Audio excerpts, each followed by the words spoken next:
अस्सलाम वालेकुम जी। मेरा नाम है नकी।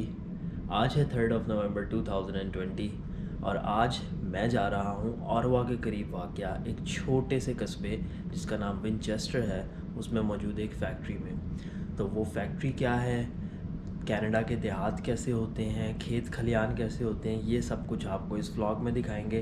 तो बस अब तैयारी पकड़ते हैं, फिर निकलते हैं और फिर आपसे थोड़ी देर में मुलाकात करते हैं। Would agree with me and the way that I'm thinking. Actually, when I read over the TI, I see that the vibration measurements are at different locations.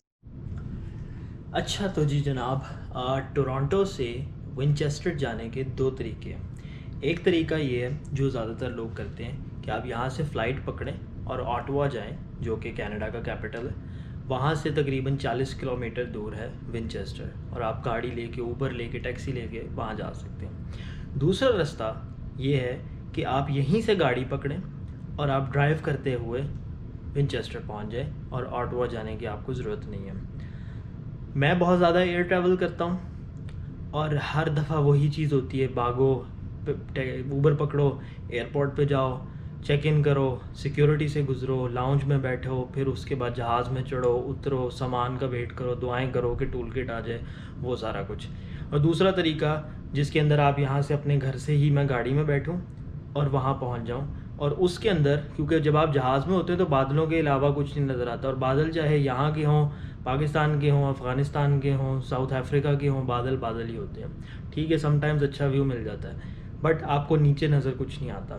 तो मैंने आज ये फ़ैसला किया कि मैं बाय रोड जाऊंगा विनचेस्टर, जो कि 4 घंटे की ड्राइव होने वाली है।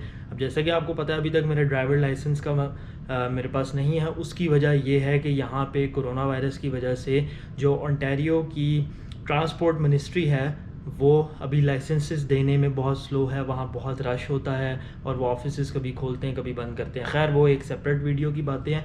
मैं आपको ये बता रहा था कि अभी मैंने एक rental car service with driver arrange की है और मैं उस पर बैठ के तो यहाँ से विनचेस्टर जाऊंगा और मुझे 4 घंटे लगेंगे। अभी हो रहे हैं 1:40, 2 बजे का मेरा टाइम है। मैं बस अपना पैकअप कंप्लीट करके 2 बजे निकलूँगा, आपको रास्ता दिखाता जाऊंगा, आपको भी नज़र आएगा कि कनाडा कैसा है। और वो कनाडा का थोड़ा रूरल पार्ट होगा क्योंकि ऑटवा बड़ा शहर है और वो एक छोटा कस्बा है जो कि वहाँ से 40 मिनट दूर कह लें या 40 किलोमीटर के फासले पे साउथ की तरफ आ गया है। ये मॉन्ट्रियल के करीब बनता है, यानी कि क्यूबेक और आपके यानी कि आपके क्यूबेक और आपके ओंटारियो के बॉर्डर के करीब है, यानी नीचे की तरफ यूएस होता है, साइड पे क्यूबेक है और ये ओंटारियो में है। तो मैं आपको रास्ता भी दिखाऊंगा, आपको कनाडा का रूरल पार्ट भी नज़र आएगा, खेत खलियान भी नज़र आएंगे, सनसेट भी शायद दरमियान में आ जाए। तो फिर होपफुली 6 साढ़े 6 तक वहाँ पहुँचेंगे। वहाँ मैंने एक अच्छा सा होटल छोटा सा बुक किया है, बड़ा ज़बरदस्त क्यूट सा लग रहा था, और 2-3 कमरे हैं उसके अंदर। फैमिली रन बिज़नेस है टाइप, उस तरह का B&B उसको वो बोलते हैं। तो वो भी मैं आपको दिखाऊंगा। फिर हम अगले दिन मैं क्या करता हूँ, फैक्ट्री जाता हूँ, वहाँ क्या होता है, तो वो सारा कुछ होगा इस व्लॉग में। अभी फ़िलहाल मैं पैकिंग अपनी कंप्लीट करता हूँ, गाड़ी में बैठता हूँ, फिर आपसे थोड़ी देर में मिलता हूँ। तो जनाब 2 बजने में सिर्फ 1 मिनट रह गया है। मैंने अपना सारा कुछ पैक कर लिया। मैंने एक छोटा सा अपने लिए स्नैक बना लिया, ये बर्गर, ये मैं लेके जाऊंगा जो कि मेरा लंच के तौर पे हो जाएगा। और मेरे बैग्स रेडी हैं, मेरी टूल किट रेडी है। मैं निकलता हूँ, तो आपसे फिर मिलते हैं थोड़ी देर बाद गाड़ी के अंदर।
You can go ahead.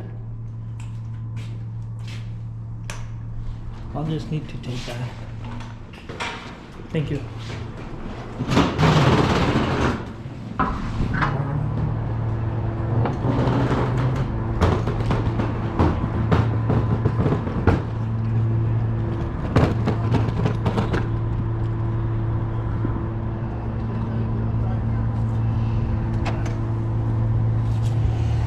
तो जी ये आ गई है गाड़ी टैक्सी, हम जा रहे हैं इसके ऊपर और फ्री वाईफाई इनसाइड। चलें देखते हैं, फिर आपसे बात करते हैं।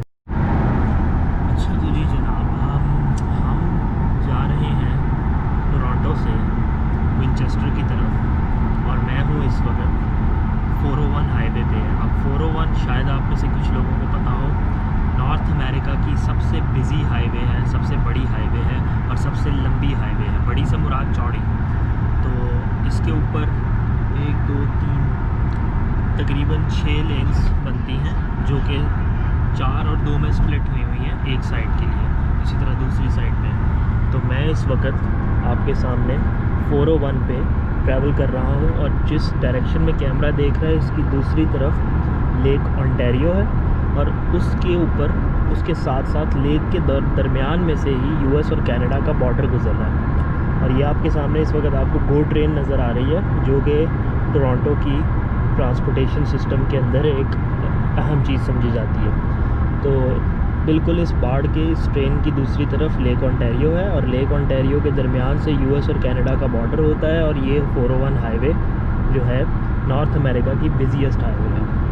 तो अब मेरा जो सफ़र मुझे गूगल मैप्स बता रहा है वो कह रहा है कि जी मास्क की वजह से फ़ोन आपका चेहरा भी नहीं रिकग्नाइज़ करता। तो अगर हम गूगल मैप्स की बात करें तो गूगल साहब कह रहे हैं कि 3 घंटे 43 मिनट यानी 395 किलोमीटर का रास्ता अभी रहता है जहां मैंने पहुंचना है होटल में। और इस टैक्सी राइड की कॉस्ट जो मुझे पड़ी है वो मैं अगर आपको बताऊंगा तो आप थोड़े से हैरान परेशान हो जाएंगे। तो वो मैं थोड़ी देर तक आपको बताऊंगा कि ये टैक्सी मुझे कितने की पड़ी है। और ये मेरा ख़्याल है आज तक की ज़िंदगी में मैंने जितनी भी टैक्सीज़ ली हैं उन सबसे महंगी टैक्सी है। तो वो कितनी है वो मैं आपको बाद में बताऊंगा। अभी मैं फ़िलहाल आपको थोड़ा बहुत नज़ारे दिखाता हूँ। अभी तो खैर हम टोरंटो से निकल रहे हैं तो अभी वो शहरी माहौल है, बिल्डिंग्स हैं, कंक्रीट का जंगल बना हुआ है।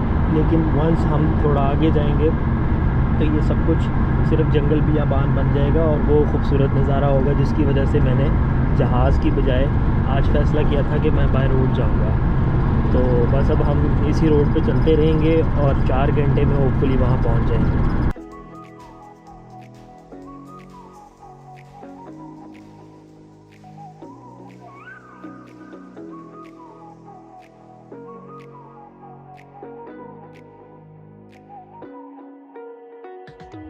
You're the night sky trying to make me see your stars, but the dark gets so lonely.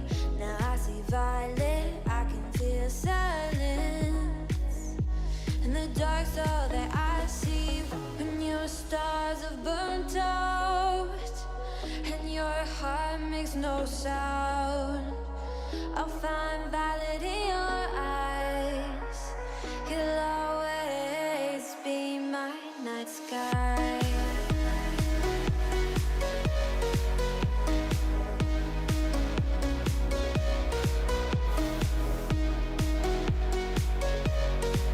You'll always be my night sky.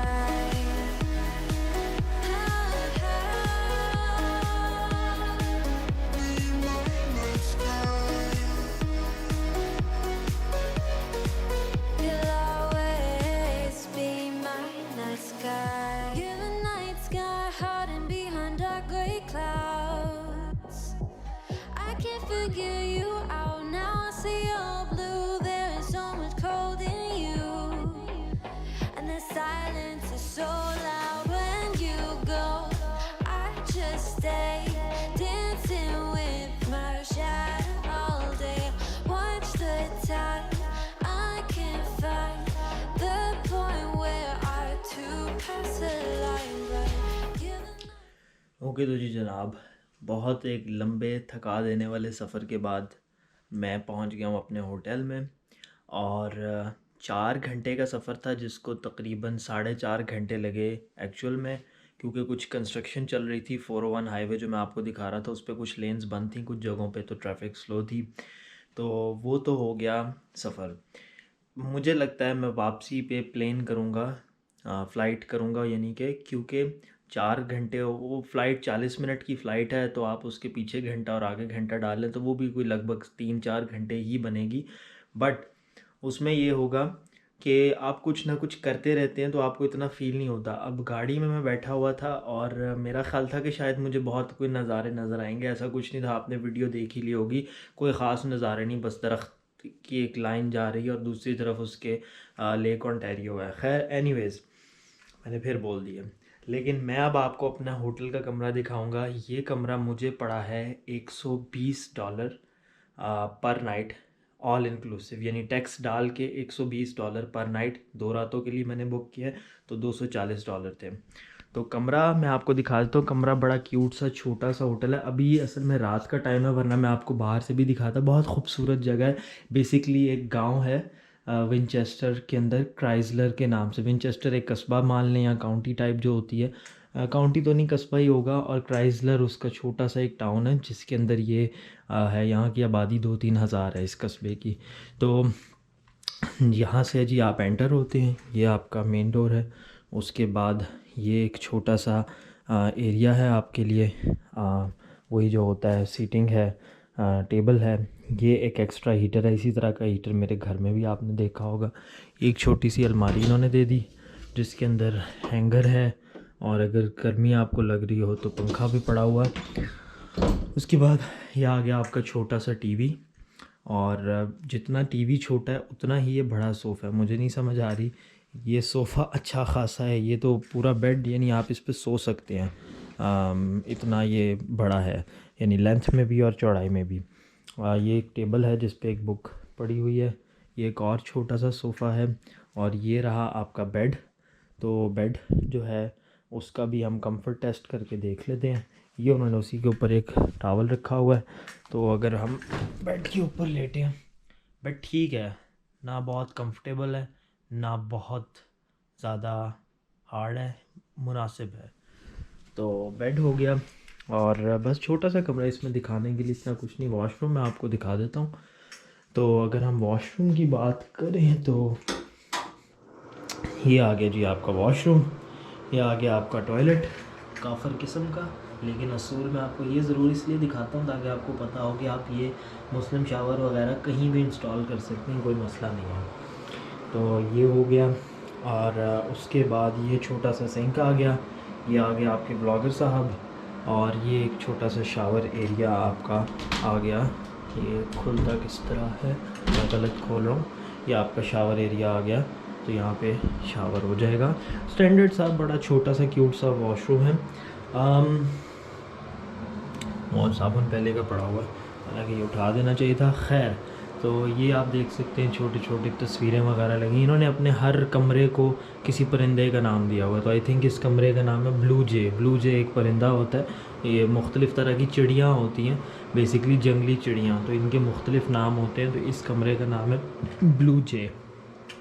तो ये था जी छोटा सा कमरा। मैं अब करूँगा आराम, क्योंकि जैसा कि आपको पता है सफ़र के बाद बंदा वैसे ही थका होता है, और मैं गाड़ी में भी ऊँग रहा था, मुझे नींद आ रही थी बट मैं सो नहीं पा रहा था। तो गाड़ी वाले जो साहब थे वो थोड़े से फ़नकार बन रहे थे। स्टार्ट में उन्होंने मुझे $50 का जो है ना एक कहानी डालने की कोशिश की, बट मैंने उनको, मुझे समझ आ गई कि कहानी डाल रहे हैं, तो वो उसकी डिटेल्स फिर बताऊँगा। मैंने आपसे सुबह एक चीज़ पूछी थी, बल्कि पूछी नहीं थी, कुछ बताई थी। अब वो मुझे इस वक्त ख़ुद ज़हन में नहीं आ रही। मैं फ़ुटेज देखूँगा ख़ुद से कि मैंने क्या बात की थी, और मैं उसका जवाब आपको कल दूँगा। खैर, तो बस मैं वीडियो यहाँ पे एंड करता हूँ, बहुत लंबा क्लिप हो गया। आपसे इंशाल्लाह सुबह मुलाकात होगी नाश्ते की टेबल पे। वो भी मुझे देखना है कि नाश्ता मैंने कहाँ से करना है, बल्कि मुझे अभी जाके खाने का भी देखना है, क्योंकि यहाँ पे 6 बजे हैं और ना बाहर बंदा है ना बंदे की ज़ात। तो खैर, वो सुबह की सुबह देखेंगे। तो आपसे इंशाल्लाह मिलते हैं सुबह, तो देखते रहिएगा। अच्छा, तो जी जनाब, बात कुछ इस तरह से है, क्योंकि मैं एक बहुत से छोटे से टाउन में हूँ, और यहाँ पे शाम 5 बजे के बाद कुछ भी नहीं होता और कोविड की वजह से वैसे ही कुछ नहीं होता। तो मैं जिस छोटे से B&B के अंदर रुका हुआ हूँ, उनको आइडिया था इस चीज़ का कि वहाँ पे खाने को कुछ भी नहीं मिलेगा। सो उन्होंने बहुत जनरसली मुझे ऑफ़र किया कि वो मुझे ड्राइव करके ले जाएंगे किसी करीबी रेस्टोरेंट पे और वहाँ से कुछ ले आएंगे, क्योंकि अदरवाइज़ मैं कुछ भी नहीं खा सकता। आई नो अंधेरा है, मैं नज़र नहीं आ रहा हूँ, बट ये बात बतानी ज़रूरी थी। तो इस वक्त मैं उनके साथ गाड़ी में बैठा हूँ और we are going to the restaurant. तो यहाँ पे काइंडनेस और एक बड़ी अच्छी फीलिंग आई कि he did not have to do this, but फिर भी उन्होंने समझा कि यार एक गेस्ट आया है और इसने कुछ नहीं खाया होगा, तो इसको मैं ले जाता हूँ। तो अच्छा लगता है जब इस तरह की चीज़ होती है, और बताने का मकसद ये था ताकि इंस्पायर कर सकूं और लोगों को भी, ताकि वो भी इस तरह की अच्छाई आप जितनी फैलाएं उतना अच्छा होता है। तो बस अब मैं जाता हूं और फिर आपको दिखाता हूं कि मैंने क्या लिया खाने के लिए। तो जी जनाब, जैसे कि मैंने आपको बताया था कि वो साहब ने फ़ील किया कि यार रेस्टोरेंट तो कोई भी नहीं खुला यहाँ पे, तो ये बेचारा क्या करेगा, मैं इसको ले जाता हूँ। तो तकरीबन आप समझ लें कि कोई 10-1 किलोमीटर दूर एक एरिया था जहाँ पे मैकडॉनल्ड्स, टिम हॉर्टन्स और इस तरह की जगह थी। तो वहाँ से फिर मैंने मैकडॉनल्ड्स का फिले ऑफ फिश, फ्राइज़ और कोक ली है, जो कि मैं अक्सर जगहों पे लेता हूँ जहाँ और कुछ नहीं होता। टिम हॉर्टन्स आज जाने का दिल नहीं कर रहा था, बट अच्छा लगता है कि उनको ये करने की ज़रूरत नहीं थी। कोविड-19 उन्होंने नहीं किया, रेस्टोरेंट्स उन्होंने बंद नहीं किए, लेकिन उन्होंने फ़ील किया कि यार ना इसके पास गाड़ी है और ये क्या करेगा, इसको मैं नीचे कर लेता हूँ। तो उन्होंने इस तरह से किया और कल के लिए उन्होंने मुझे गाइड कर दिया। तो मैं कल प्लांट से वापसी पे कुछ ना कुछ कर लूँगा। बहरहाल मैं अब खाऊँगा खाना, आपसे इंशाल्लाह मुलाकात होगी कल। मैंने ये क्लिप नहीं बनाना था, लेकिन चूँकि वो ये हुआ तो मैंने क्लिप पहले एंड किया था कि सुबह बात करूँगा, बट अब मैं आपसे सुबह ही बात करूँगा। तो फिर मिलते हैं।